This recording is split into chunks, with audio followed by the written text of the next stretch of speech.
Watching Anthony Fauci before a congressional hearing taking the Fifth Amendment is just one of the most heartbreaking things I have seen in government in my lifetime. They want to prosecute him, they want to convict him, and they want to throw him in prison.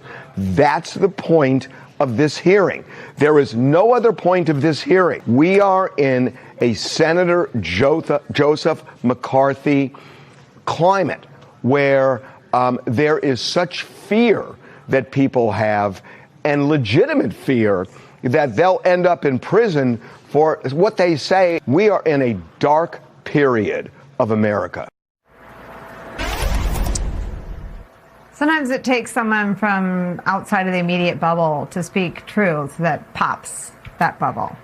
That was the founder of TMZ, Harvey Levin, on the shameful display by Senate Republicans yesterday. Just a small fraction of the overwhelming backlash Republicans received as Donald Trump and his allies try to do to Anthony Fauci what they've already done to Jim Comey, Tish James, John Brennan, and other perceived political enemies of Donald Trump. They're weaponizing the government and, as Harvey Levin says there, trying to create a predicate for criminal prosecution of Anthony Fauci for simply doing his job. Former President Joe Biden went out of his way in the final days of his presidency to try to protect Fauci, issuing him a blanket pardon. Senate Republicans, led by Rand Paul, who released excerpts of Fauci's personal diary in advance of the hearing, dragged in front of the Senate Homeland Security Committee in an attempt to get Fauci to perjure himself and get around that pardon. Instead, Dr. Fauci refused to take the bait. He pleaded the Fifth for the duration of the hearing, which Senate Republicans attempted to twist into some kind of admission of guilt. If pleading the Fifth is an admission of guilt, then someone should knock on Donald Trump's door. He invoked it more than 450 times.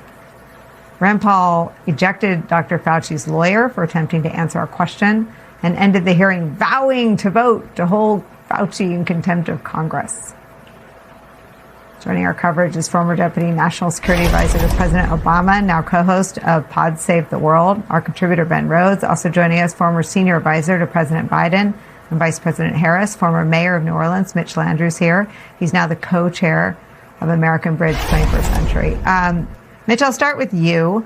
I'm increasingly aware, I guess I'm always aware of the fact that the world is watching, that Americans pay attention to matters close to home, but around the world, people, in a lot of instances, pay closer attention than we do. And this is surely one of those stories on the front pages of a lot of newspapers around the country. A scientist who was so revered by George W. Bush, and President Obama and President Clinton, a scientist who even Harvey Levin talked about his history of saving lives at the beginning of the AIDS epidemic. Let me play some of that for you, too. This is more Harvey Levin.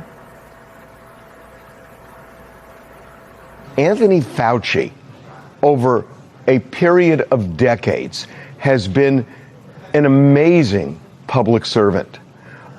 In the 80s, I had many friends who died of AIDS, a horrible, painful death. And I had friends who lived because of Anthony Fauci, because he was willing to look at experimental drugs in a different way than they had looked at them before. And that really resulted in lives saved. And he has done so many other things in his career to thwart epidemics, to save lives, not just in the United States, but all over the world. Mitch, it says something sad when the defense of Anthony Fauci doesn't come from Washington, but it comes from the founder of TMZ. First of all, I agree with Harvey Levin. I think Anthony Fauci is one of the great doctors of my time. For those of us that remember the AIDS crisis and had friends die from that, the work that Dr. Fauci did back then and the work that he continued throughout his career has just been exemplary. I think he's an American hero.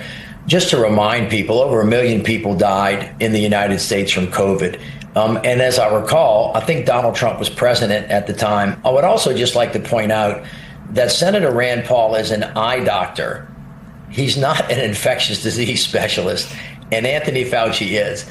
That hearing yesterday was a travesty of justice. It was an embarrassment to the United States of America and to the American people. They should be ashamed of themselves for taking him through that. What they should have had a hearing about was how the nation can better prepare for the next pandemic that's coming so that we don't lose that many American lives. And I think American people watched that yesterday and concluded that these people are not only banal, but they actually have completely lost focus on what the American people need and what they want to keep them safe and their kids safe in the future. Ben Rhodes, your thoughts? I want to pick up on something Mitch said because, look, we can and should defend Dr. Fauci against these attacks, but Donald Trump was president of the United States this entire time period that they're focused on. Nicole, you've rightly pointed out repeatedly that all of his conspiracies about the 2020 election cover a time period when he was in charge of the United States government during that electoral period. And so there's just something truly absurd about the fact that Donald Trump, as president of the United States, is totally unaccountable for anything that they think went wrong with the COVID response. We're going to put everything on this one person, Dr. Fauci, because he kind of represents the scientific establishment or something. When the reality is, if they're mad about the origins of COVID, and Donald Trump was in charge of the entire U.S. intelligence community at that time, right? He could have put out assessments. Donald Trump was in charge of Project Warp Speed to develop the vaccine. And so all these conspiracy theories and all these, allegations that they level at Fauci, the person in charge of all that was Donald Trump. And so it just speaks to the absurdity of this. Nicole, they're not speaking to the American people.